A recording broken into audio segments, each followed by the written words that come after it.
ঝড় হচ্ছে দেখো। আর এই যে আমি বসে আছি এখানে, আর আমি এনেছি চুরমুর, ঠিক আছে? এটা এখন আমি খাবো ঝড়ের মধ্যে বসে বসে। কারেন্ট চলে গেছিলো, এক্ষুনি জাস্ট কারেন্ট এসেছে, বেশিক্ষণ হয়নি কারেন্টটা এসেছে। আর কি বলবো, বেশি কিছু বলার নেই, খুবই ঝড় হচ্ছে।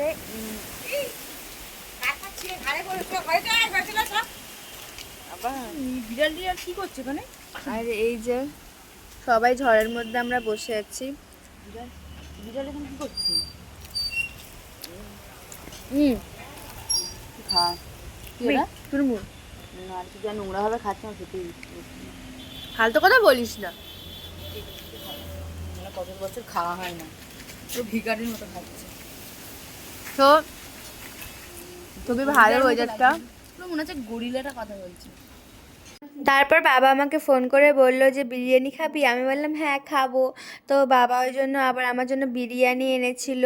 তো বাবা গেছিলো একটা কাজে বাজারে, তো তখনই এনেছে। আর আমার সত্যি কথা বলছি, ফুচকা খেয়ে চুরমুর খেয়ে পুরো পেট পুরো ফুল হয়ে গেছিলো।